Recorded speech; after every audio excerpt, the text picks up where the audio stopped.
Yo, what's good, everybody? What's good? What's good? This is your guy Manny, and this is the Talking Sports with Manny YouTube channel. This is the Back Row Commander Show, and we're gonna talk NFL draft. We're not just gonna talk NFL draft. We're also gonna talk Washington Commanders NFL draft as well. So, plenty surprises in this draft. Starting with pick 3. Derek Stingley Jr. going to the Houston Texans. A lot of these picks surprised me, and a lot of talent was pushed down. A lot of the Washington fans wanted guys like Drake London. Some fans wanted maybe a Garrett Wilson, right? You had guys who wanted Olave. We're going to get into all of that. We're going to talk about what happened, what went well, what didn't go well. Plenty surprises, tons and tons of surprises for not just my team, but everybody around the league. So this is going to be a great episode, coming on pretty late, but had to come on here and get this information out. So starting with the first pick of the draft, right? Trayvon Walker goes number 1. And to be honest, that was the biggest shocker, because everybody's thinking Hutchinson is going number 1. Hutchinson going number 1. Trayvon Walker goes number 1, right? And then that kind of pretty much set the tone of this draft. It kind of showed you or told you that this draft was not going to go as you thought. See, a lot of fans, a lot of Twitter GMs, what we were doing was doing these mock drafts. And I tried to do these mock drafts or even listen to them because they never go how the real life draft normally goes, right? So Trayvon Walker goes number 1. Then Aiden Hutchinson goes number 2 to the Lions. You saw a lot of people saying Malik Willis is going to go number 2. Malik Willis has the highest upside and this and that. Malik Willis did not get drafted in the first round. Malik Willis is still available, and he's most likely going to go in the second round. It can be mid-second round. It can be late second round. We don't know. We don't know how tomorrow goes. But so Aiden Hutchinson goes number 2. Derek Stingley going number 3. That shocked me. That was the biggest surprise. And at this point, I'm thinking, okay, the draft is going how I would want it to go, especially for my Washington Commanders football team, right? Then you got Ahmad Gardner. He goes number 4. And really, Houston should have gone Sauce Gardner, but it is what it is at this point. Kayvon Thibodeau goes number 5 to the Giants. The Giants and the Eagles, actually, both teams had a really good draft. Okay, so I can't get mad at either one of these teams' selection. Iquanu went to the Panthers. That's where I thought everything was going to change. Hey, what's good, man? Appreciate you hopping on the stream. It says Dotson is a beast, wanted Hamilton, but I don't mind this, by the way. Absolutely. Dotson is a dog. I'm glad that we got him. I'm going to get more into Dotson in a minute. But yeah, definitely a great pick for the Washington Commanders. Evan Neal going number 7. So here goes the Giants making the best out of their 2 picks. They had 2 picks in the top 7, and they were able to go Thibodeau and also go Evan Neal. They did not mess this up, not one bit. The Giants did get better after they won. Drake London going at pick 8. Now it starts to get interesting, right? Because a lot of the fans wanted Drake London. They were thinking that Drake London was going to fall to 11, and possibly the team probably wanted Drake London. I mean, there was a lot of smoke, people saying, hey, Drake London is going to be a piece that fits the team and this and that. Nobody knows anything. If Ron Rivera and Co did not tell you what was going to happen, nobody knows, right? We're all just being GMs and just, being fans. We're guessing. We want different things done. And, Drake London, like I said, goes pick 8 to the Falcons. Charles Cross goes 9 to Seattle. That's another team that I thought was going to draft a quarterback. Malik Willis is still sitting there right now. Everybody has gone home, and Malik Willis is still sitting there waiting to be selected. He's going to have to wait till tomorrow. That's the disadvantage of getting these guys' hopes up. The agents tell you something, and then the team does something else. Sometimes the board falls differently. So Malik Willis, he's possibly going to be a good player, but a lot of people have seen what has happened to Trey Lance. Trey Lance was this, great upside type guy, right? And he's still not ready. He's still not ready. So when you have these quarterbacks that have great upside that are not ready to play yet, it kind of scares teams away. I mean, all we kept hearing was Malik Willis can go as high as 2. And after 32 picks, he is still not picked. And I thought he was going to be able to go to Seattle. Makes plenty sense, being that Seattle wants to be a team that wants to continue to contend and want to play, right? But they don't want to rebuild. So if you want to play, you have nothing at quarterback, right? But you have DK Metcalf, you have Tyler Lockett. Maybe they move one of those guys. Maybe they move 2 of those guys. But, oh, man, my guy, Timeout Sports. Appreciate you hopping on the stream, my brother. But a quarterback not going at 9, that was shocking. But you take the best available, and that's Charles Cross. This draft pretty much teaches you to take the best available. And that's what plenty teams have done. Now, when Garrett Wilson went at 10 to the Jets, I felt that was another piece that my Washington Commanders wanted, but he went to the Jets at 10. So at this point, it's like, what's left? What can we possibly do? And it takes 2 to tango. Everybody says trade back, trade back, trade back. You can't trade back if you don't have a trade partner, right?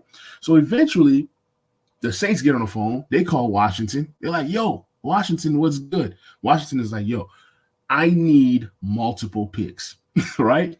Then they said, well, we might be able to help with that situation. So they end up making a trade, right? But the funny thing is, when Washington makes this trade from 11 to 16, that's literally 5 spots down, right? They're thinking they can grab their guy Olave.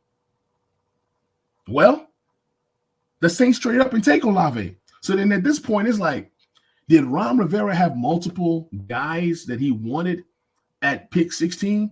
Because Kyle Hamilton, the guy that I wanted, he was available at 11. But at the same time, I felt that the trade down was much greater than a Kyle Hamilton. Why? Because we only had 6 picks, right? We had a first, pick 11, pick 47. Then we had no third.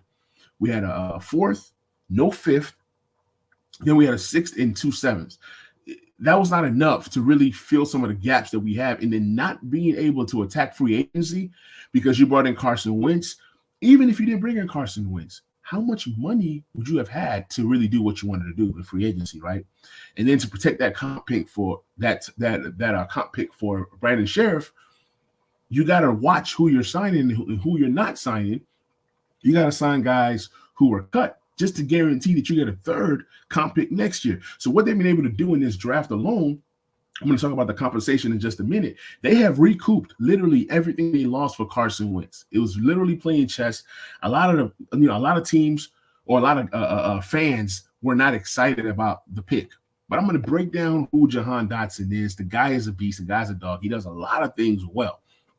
But my uncle, we were texting back and forth, and he was upset. So when the Saints traded up to 11, they gave up the 16th pick. Obviously, we traded from 11 to 16. We got pick 98, and then we got pick 120. That changes everything. Picking up 98 and 120 just to go back 5 spots, that's a sweet deal. You can't get that deal anywhere else. That deal made so much sense. Now, it would have made more sense had Olave been available at pick 16, but who knows? Maybe they had a conversation with the Saints, and the Saints were like, we're trading up for Olave, but we're giving you 98 and 120. Are you willing to take this deal? And that's just kind of how everything went down. You pick up 98, you pick up 120. And Martin Mayhew said that he wanted to attack the middle of the draft. He said the middle of the draft is where you're going to find a lot of gems. And this is a deep draft.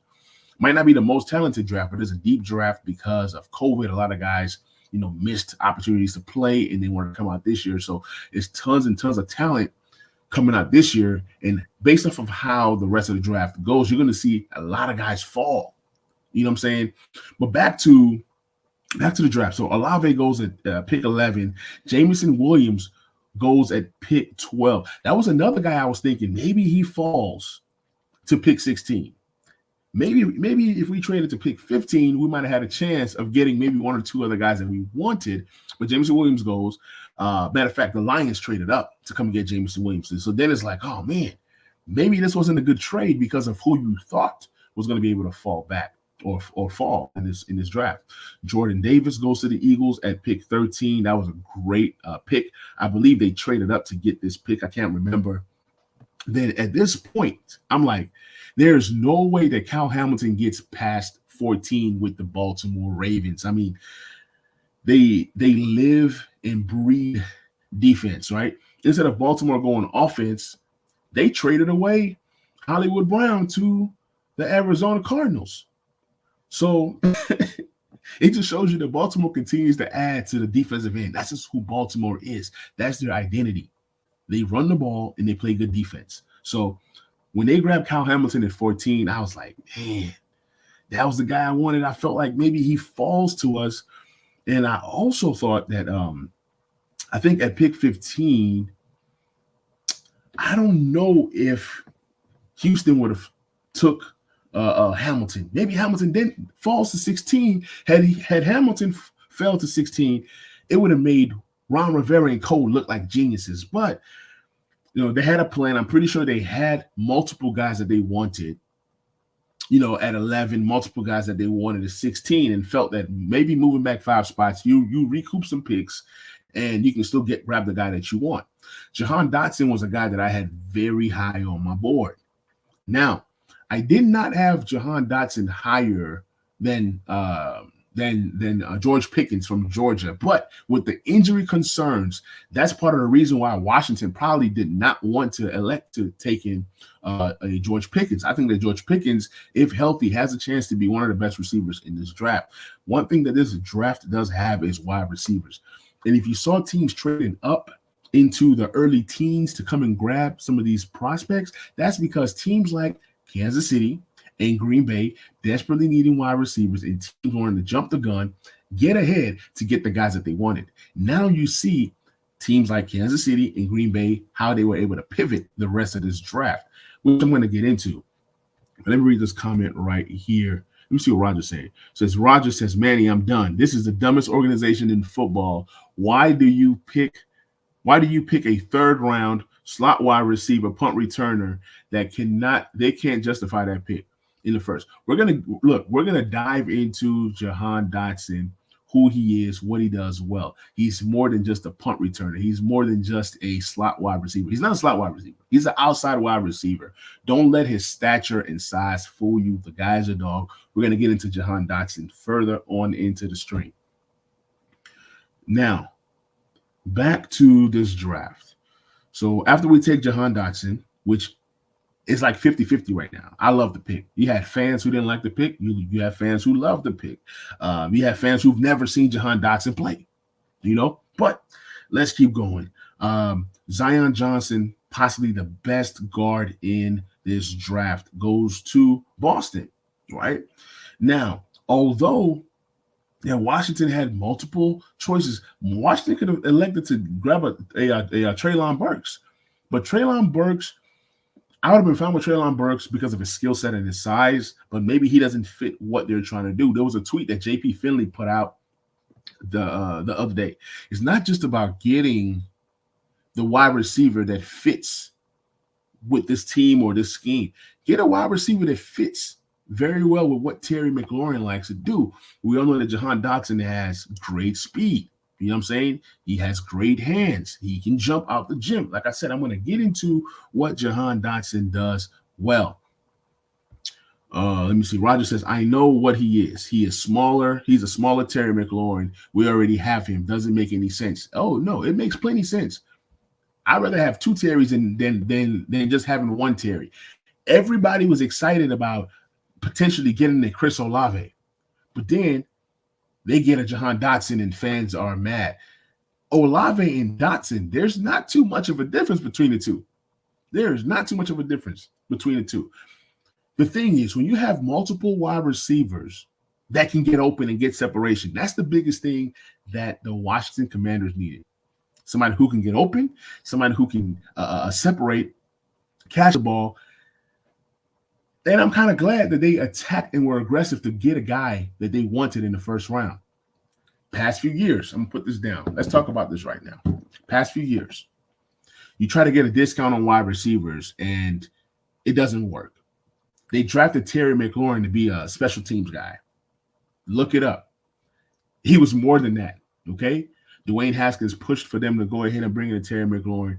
I mean, you had guys like Paris Campbell rated higher than Terry McLaurin. Obviously, Paris Campbell has not been healthy, but Terry McLaurin ended up being a gem that was found in the third round, not the first round, right? Not like guys like Hollywood and all these different guys, even AJ Brown and most of these guys were picked before Terry McLaurin, right? You found a gem there. Okay. Then you try to, find another guy in Kelvin Harmon, who people were saying that Kelvin Harmon was better than Terry because people haven't done their research, because people know it, people know everything, right? So they were saying, oh man, Terry McLaurin is cool. He's going to be all right. He's going to be a depth piece. But then this guy, Kelvin Harmon, he's going to be special. He had a third round grade, and we got him in the sixth round. What a steal. Didn't work out with Kelvin Harmon, right? A few years later, if not the next year, you go ahead and draft a guy by the name of Antonio Gandy Golden in the fourth round. He's a big wide receiver. He has this skill set. He has that. He's smart. He's this. He's that. Cool. You draft a Antonio Gandy Golden. It does not work out. What do you do the next year?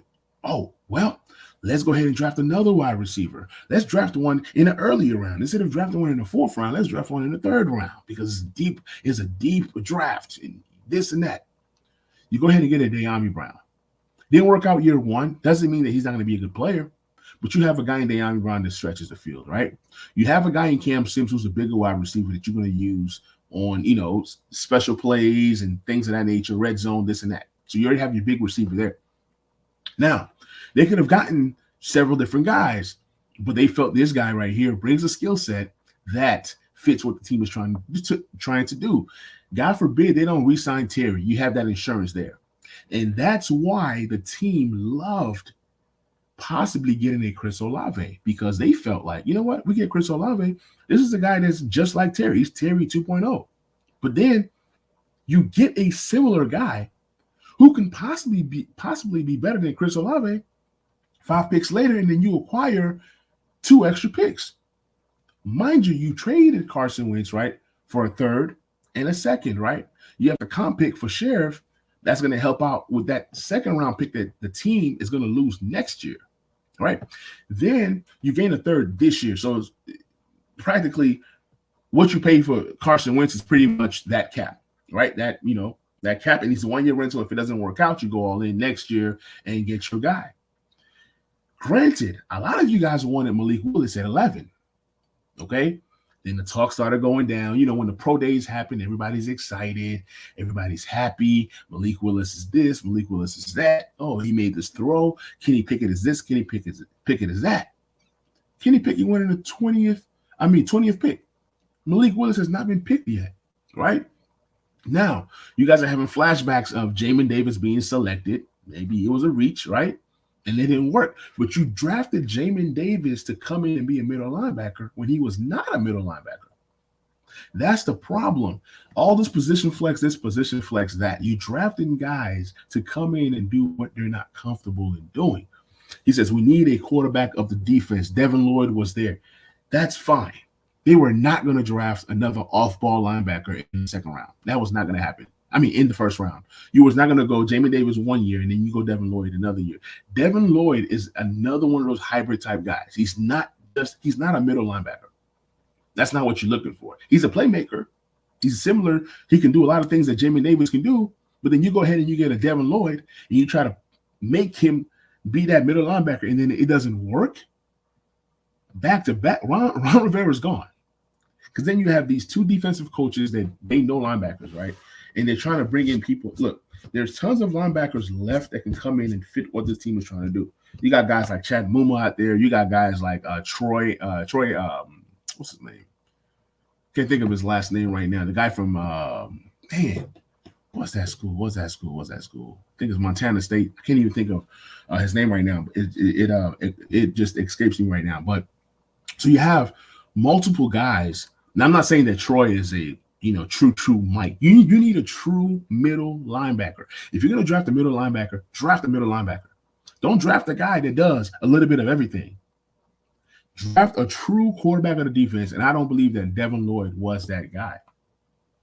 If you watch the tape, you see what Devin Lloyd brings to the table. And you see that Kobe Dean is another guy people said draft him at 11. Draft him. He's going to be available in the second round. Devin Lloyd almost made it to the second round. You know what I'm saying? In the second round, maybe that's something that you do. Devin Lloyd would have definitely fit that Buffalo nickel type of player that they're looking for. It's looking like they're going to run with Cole Holcomb at the mic this year, which I think is a mistake. But at the end of the day, they always have two linebackers on the field and then have that Buffalo hybrid type guy. So are you drafting a Buffalo nickel hybrid type guy in the first round? It just doesn't make any sense. When you can get that guy later on in the second, in the third. That's why you trade back to acquire these picks, to give you all the options possible in the draft. Because of the lack of free agent signings, the draft was how this team was going to be able to eat. They talked about the middle rounds. Don't be surprised if they trade back again in the second round. But I'm going to tell you guys who I think the team is probably going to draft and who I want the team to draft. But we're going to get there. So moving along.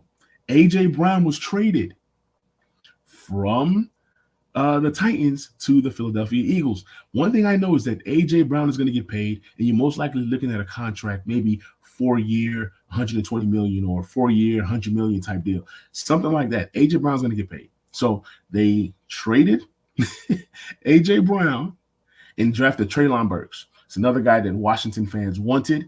It just didn't pan out. It just didn't work how he was going to be used, how Carson Wentz plays, what they have in place right now. You already have a guy in Curtis Samuel, which I don't even trust, right?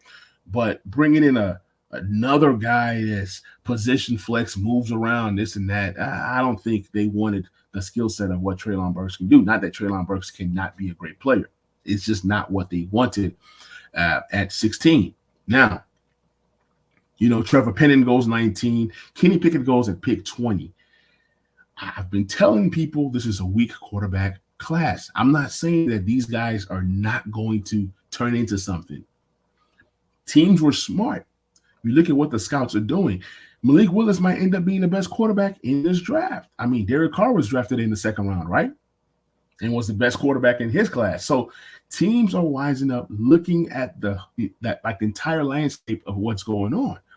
Kenny Pickett goes pick 20. Trent McDuffie goes pick 21. Quay Walker, pick 22. And because of that wide receiver run, 6 wide receivers being selected in the first round, you're looking at teams like Green Bay, like, what you doing? Why aren't you grabbing a wide receiver? Maybe because of what was available, they felt they can get in the second round, or they feel like they can trade up in the second round, or they feel maybe they grab a third round wide receiver. Maybe, it's Aaron Rodgers. He makes anybody better, right? So they went for a value pick here, getting one of the better interior linebackers in Quay Walker to fit what they're trying to do. They run that 3-4. They get their guy. Then you have a guy in Kaiir Elam, cornerback from Florida, going to Buffalo at pick 23. Then Tyler Smith, Dallas Cowboys, they're looking around. There was talks that the Dallas Cowboys were interested in the Treylon Burks. See, the Titans go up and get their guy. So sometimes when you hear these rumors, sometimes they're true, sometimes they're not. At the end of the day, Dallas gets a tackle. He may pan out, he may not pan out, but if he does, you got this guy at pick 24 and you have that 5th-year option. That's why you see some of these teams, they will reach for the player that they want because of that 5th-year option. You got Terry in the 3rd, and now we're talking about contract, right? But if Jahan Dotson pans out, which I think he will, you have that 5th-year option as a weapon to have him cost controlled for the next 5 years. Now, you stagger the contracts, right?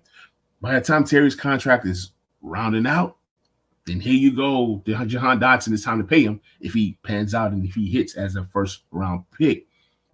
Cornelius, what's good, man? Says, Kaiir Elam going to Buffalo is so underrated. He was my top corner in this draft. Yeah, man, he's a really, really good corner. And Jordan Reed called this. He predicted that Kaiir Elam goes to Buffalo.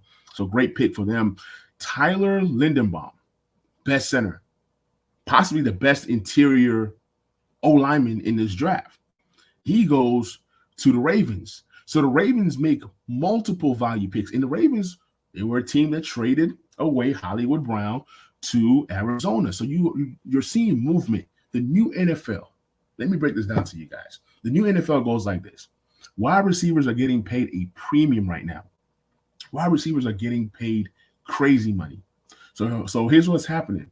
okay, we're not going to pay you this crazy money, but we're going to trade you, grab somebody younger that can possibly do what you do. And if we're lucky, he can pan out and be better than you or put up that same level of play. Look what happened with the Vikings. They traded away Stephon Diggs and got a haul, right? They were able to get Justin Jefferson. Now Justin Jefferson is one of the top 5, top 7 wide receivers in the league. Definitely want a top 3, top 2 young wide receiver. It panned out for them. I'm not saying the same thing doesn't happen for the Titans. It might not. But those are just some of the things that you got to do. DMV Sports Zone, my guy. Nati, what's good, man? Appreciate you hopping on the stream, man. This is a late one, man, especially for you guys in DC right now or in that area. So we keep moving on. Jermaine Johnson II, 26 pick. The Jets trading back up into the first round to grab this pick. Great pick, great value pick for the Jets. The Jets really came out swinging, and it's smart when you get the premium type guys in the top 10. They got their guy in Sauce Gardner. They get the receiver that they felt brings them the best value and one of the better receivers in this draft, Garrett Wilson. Then to top it off with a Jermaine Johnson from Florida State, it just makes sense. He's a guy that could have gone at pick 10. And you get this guy at pick 28. 26, sorry. This reminds me of when Washington traded up with the Colts to come back into the first round and select Montez Sweat. Now you're looking at Montez Sweat as a guy that's going to get some serious money. So it can be something similar for the Jets with Jermaine Johnson, one of the better pass rushers in this draft. So you see this draft, you had the little wide receiver run, 6 wide receivers going, and you have like the top 3 old tackles. Then you have those top 2 wide receivers in the top 10 that people feel are the guys, and you have the top corners that have gone. You have the Kyle Hamilton, the unicorn. He goes. Then you continue to move on in the draft. Devin Lloyd, a guy that my guy Cornelius Kidwell wanted. He was selected by the Jaguars. Sorry, it wasn't Cornelius. It was Roger Smith, Devin Lloyd. But Devin Lloyd goes in. You know what I'm saying? Jags are missing the linebacker, so they, step up, take a guy, they swing on a guy that they feel fits their system. Then Devontae Wyatt going to Green Bay. So now you have Green Bay with 2 first-round picks, and they select defense and defense. That's definitely something that the Packers needed more than wide receiver. Everybody's saying, oh, my gosh, Aaron Rodgers has nobody to throw the ball to. But they lost a lot of players. People don't understand. So trading Devontae Adams and collecting all these assets, they still have assets in the second round. Hopefully they grab a wide receiver, but if they don't see the value that they want, then they're going to attack free agency. You still got OBJ out there. He's hurt. I get it. You have Julio out there. You have Jarvis Landry. So there's still some options for Green Bay in free agency if they elect to go that route. It's not, oh, you must get a receiver in the first round. No, these guys are getting premium talent. Devontae Wyatt, are you serious? This guy could possibly be the best defensive tackle in this draft. I mean, these Georgia players are just flying off the board, right? Then you have Cole Strange, guard to the Patriots. The Patriots just know how to trade back. Patriots know how to trade back and acquire picks. It's just the MO of the Patriots. What's good, T-Ho? Appreciate you hopping on the stream. Then you have George Karlaftis, selected by Kansas City. Now, this confused me because I was thinking Kansas City possibly goes wide receiver. Maybe they go Sky Moore. But we have to remember, Kansas City is not in the same situation as Green Bay. Green Bay literally has no wide receivers. Kansas City stole a wide receiver from Green Bay, and they have, they brought in Juju Smith-Schuster. They have some pieces there. So it's not like he doesn't have anybody to throw to.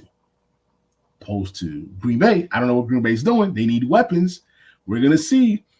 My uncle said that Aaron Rodgers possibly gets traded after the draft if they don't draft a wide receiver. It's crazy to me. And then with the last 2 picks of the first round, I was thinking, man, maybe somebody calls Cincinnati or somebody calls Minnesota, come back in to grab a Malik Willis to have that 5th-year option as a weapon. No team call. The Bengals select Daxton Hill, and that's a guy that a lot of Washington fans wanted because we know we need a safety. So now Dax Hill is gone. The very next play Lewis seen from Georgia goes. So look, Georgia just had a lot of defenders go in the first round. And Lucine, he is a beast. These are two guys that I felt like maybe we get one of these guys in the second round. You still got Jaquan Brisker out there. There's still, like the guy from Oregon. He's available in the second round. So at pick 47, we got to see how everything shakes out. There's going to be a run on wide receivers. We know that, right? We already have a wide receiver. There's going to be a run on quarterbacks. There's a possibility you might see 3, maybe 4, maybe 5 quarterbacks go in the second round for teams that feel like they're going to be so good to where they might not be able to take a stab at a quarterback next year. So you have that. So we don't know how everything pans out. Like you have these teams. I'm looking at the early second round. You have the Tampa Bays out there and the Titans of the world and, the Giants, the Jets. So, and then you have Seattle with back-to-back picks at pick 8 and 9. Maybe Malik Willis goes to one of these guys. I don't know. I mean, it's a lot could happen. So at 47, let's just say that 1 or 2 quarterbacks go by, right? Bodes well for us. Then you have Minnesota. You don't know what they're going to do. But at pick 47, here's what I think happens.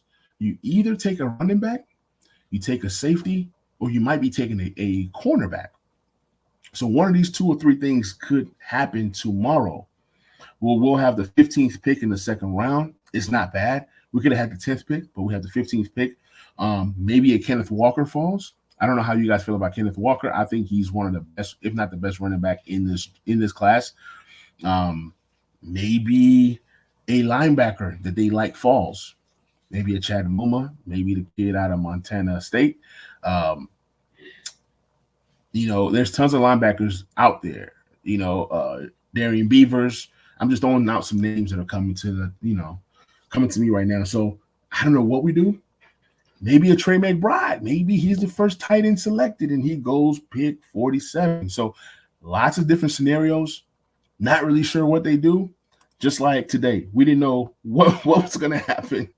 And, we ended up, scooping some picks. So we have pick 47. And then also we now have pick 98, which is a 34th pick in the second round. That's possibly a comp pick that was traded to us. So, I mean, it's look, to have 3 picks in the top 100 is a blessing. It's a blessing. So, I mean, at pick 98, you can do so much with that pick. If you don't go linebacker in the second round, you can definitely go linebacker in the third round. You can go tight end. So that's when things get, kind of dicey. I mean, that's where we've drafted some of our better players, the Antonio Gibsons and Terry McLaurins of the world. So tomorrow is going to be really exciting. It just got better because we didn't have a third round pick. Now we grab a wide receiver that I like, and then we have a third round pick. So let me talk a little bit about Jahan Dotson, and I'm going to go ahead and end this stream. So Jahan Dotson, what you get out of him is you have a guy he's not the best route runner, but he's a pretty good route runner. He's not Now, Chris Olave is the best route runner in this draft. We didn't get him, but we get a guy in Dotson who can jump out the gym. Strong hands. You know what I'm saying? When I look at Dotson, people say, oh, well, he's small. Well, how tall is OBJ? I'm not saying that he's OBJ, but I'm not saying that he can't be OBJ. Jahan Dotson is a dog, man. He has that mentality. Like, yeah, he knows he's smaller, but you can't stop him. That's his mentality. And go look at what he did in his senior year. He put up some numbers, okay? Penn State, all right? So Jahan Dotson, just to recap, he's fast, ran a 4.4, right? Yes, he's 5'11". Who cares? He's going to help out on special teams occasionally. I don't think that they drafted him in the first round to be a special teams guy. He's not. Don't look at Kadarius Toney and think that he's Kadarius Toney. Nah. Kadarius Toney's quick and, this and that. This guy right here, he's going to run some routes. He's going to get open. He's going to high point the ball. He's a dog. He's going to play outside. Okay, Curtis Samuel's playing inside. He's an outside wide receiver. Don't let the size fool you. You guys are going to love this guy. Read up on him. Watch some tape. Watch some highlight. Jahan Dotson was a great, great pick. I love guys like him and even guys like Pickens, like I said earlier, Sky Moore. Those are my second-tier type guys. And Chris Olave was in that group. He was in that group with these guys. So, like I said, it's not much of a drop-off between Olave and Dotson. You get that, and then you gain an extra third and fourth. I think it was a home run of a trade. Obviously, missing out on Jameson Williams could possibly hurt because you possibly felt that he could have fell to 16. Kyle Hamilton could have fell to 16, but they definitely had maybe 4 to 5 guys on their list, and they were content with taking any one of those 5 that fell to 16. I look, it was a great day one. They have done everything that they meant to do. What's good, D Miller? Appreciate you hopping on the stream. It says we're going to be okay with Dotson. Great pick. Right head on the shoulders. Yeah, man. People were saying all kinds of stuff. Like, there are people that have never seen this guy play, and they're upset, they're mad, they're angry. I'm seeing people saying that Dotson is close to Daxton. You know, like they're just having nightmares of a first-round wide receiver, because we don't draft too many of those, right? So when you draft one, you're expecting one to be good. And then, you know, the last first-round wide receiver that they're thinking of is like, you think of a guy like, you know, Dotson, and man, it didn't work, right? But I look at what this kid can do, and I'm telling you guys, he's going to be good. I don't want to say that he's going to be special, Pro Bowl potential. He has Pro Bowl potential. I mean, has some great upside.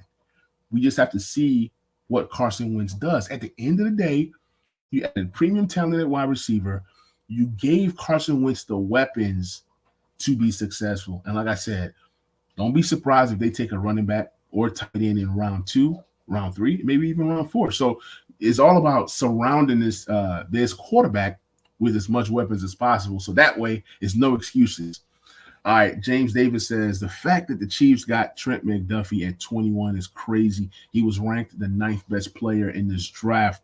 That's who I want to get. McDuffie, this guy right here can ball. He can ball. But the thing was, we all knew that Washington needed a wide receiver. We needed a corner, and I think that if Sauce Gardner or Derek Stingley Jr. fell, then it's a different story. I felt that McDuffie was the 3rd best corner in this draft. You know, you have Elam out there, so you have some corners out here, but I don't think that corner was their top priority in the first round.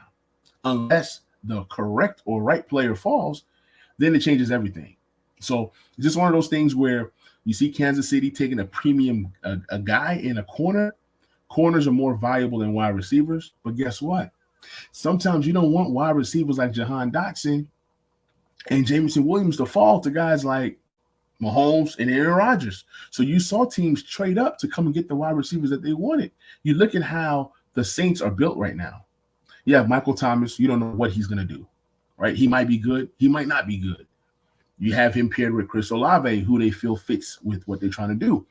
They just go in and shore up that offensive line, add some talent there, and then they're like, you know what, Jameis Winston, let's see what you got. Let's see if you can give us something this year. Let's see if you can be a guy that we rock with for the next 2 to 3 years before we can find our guy. Because remember, people were talking about Malik Willis, Kenny Pickett. They said, look, this is a weak quarterback class. We don't trust those guys. Let's go ahead and get some premium positions, and that's corner. You know, so even if Washington took a corner, we don't know what would have been available at 47, knowing that Green Bay and Kansas City needed a wide receiver. That's why you saw 6 wide receivers, almost 7 go in the first round. So it just changes everything. Wide receiver, there's still wide receivers out there. Like John Mechie is going to go to a great situation. Alec Pierce, Sky Moore, Jalen Tolbert. There's so many guys still available that can go to different teams and produce. There's no doubt in my mind. But at the same time, you want to get your guy. You want to get the guy that fits your system. That's why you see the Titans come up and get a Treylon Burks who does some of the things that A.J. Brown does. They feel like Treylon Burks can be that next A.J. Brown for them. Might work, might not work, but you take those stabs in the first round because, like I said, the way that the NFL is going right now, the wide receiver money is going to be stupid. It's going to be stupid. And getting Curtis Samuel at the price that they got him was a steal. Even though he has not produced, I don't even trust Curtis Samuel right now. I'm not a big fan of Curtis Samuel currently, but that doesn't mean that things don't change. So where the receiver game is going, look at Hollywood. He was drafted before Terry. They didn't want to pay him. It just shows you that the team is committed to paying Terry. You're seeing wide receivers get traded left and right. A.J. Brown gone. Hollywood Brown gone. Deebo Samuel's once out because nobody would pay him. He wants to get paid, but then he also wants his own. So it's like this diva wide receiver thing is back, right? You see Terry, he's quiet, he's doing his thing. He's going to show up. He's not going to, he's not going to, play or anything like that until he gets his money. But it just shows you what we're trying to do and what other teams are trying to do. So you see teams doubling up on wide receivers, tripling up on wide receivers because they have now become a premium position in the NFL. Ever since Christian Kirk, Tyreek Hill. I mean, once you do something, you're all pro. You put up some numbers. I've put up 3,000 yards in 3 years. I should get paid X amount. I've put up 25 touchdowns in 3 years. So everybody has their unique skill set and different things that they do. You have Deontay Johnson. He's been kind of quiet. The domino for Terry's contract was going to be, what does DK Metcalf get paid? He's put up some numbers. Some touchdowns too. Debo had an all-pro season, right? A.J. Brown, when he's healthy, puts up numbers. He scores touchdowns. That's pretty much what these other guys have on Terry, is that they put up touchdowns. Terry is playing with the likes of the quarterbacks that he's played with that are not elite quarterbacks or even a good situation, a good offense, this and that. That's where the market is going. Wide receivers are going to reshape this whole NFL, and you're going to see more and more rookie wide receivers get selected. Over the last 4 years, you're seeing guys like Deebo Samuel come up, Terry McLaurin, A.J. Brown, Deontay Johnson. You're finding success in the draft. You know what I'm saying? Sometimes you hit, sometimes you miss. You see the Eagles taking a guy like Devontae Smith, right? Was it like last year, right? Then the year before that, it was Jalen Reagor. Then the year before that, in the Terry draft, I believe it was J.J. Arcega-Whiteside. He didn't pan out. He's moved to tight end. So you continue to just take stabs. You continue to take stabs. Sometimes it works. Sometimes it doesn't work. The Eagles said, you know what? We're not good at drafting wide receivers. Why not? We just trade for one. Let's go ahead and trade for A.J. Brown. Let's go ahead and pay him the money that he wants. By the time it's time to pay what's his name? I can't think of his name. Smith from the Eagles. So by the time it's time to pay Smith, right? Maybe A.J. Brown is coming off of that 4-year contract. Because of that 5th-year option, you have Smith tied in for the next 4 years.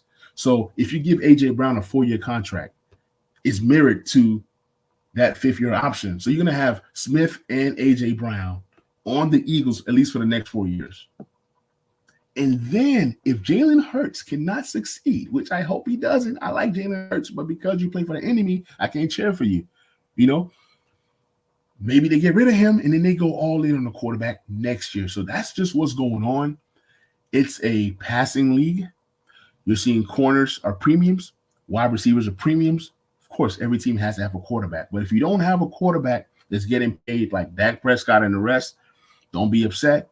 If you don't draft a rookie that you don't like, don't be upset, because guessing to find out who's going to be these rookie quarterbacks that turn into the next Patrick Mahomes and the Josh Allens, that's hard. Everybody was thinking Baker Mayfield and this guy and that guy. So it's a weak quarterback draft. We've seen lots of wide receivers. The strength of this draft is the wide receivers. You're going to see wide receivers go in the 2nd round, 3rd round, and 4th round, possibly 5th round, that come in and have an impact. So I'm excited for tomorrow to see what happens in the NFL, to see what happens for the Washington Commanders. This is your guy, Manny. This is the Back Row Commander Show. Subscribe to the podcast. If you're new to the channel, please like, please subscribe, please share. I'll be coming on tomorrow to talk more NFL, more Washington, and I'm out. Y'all be blessed.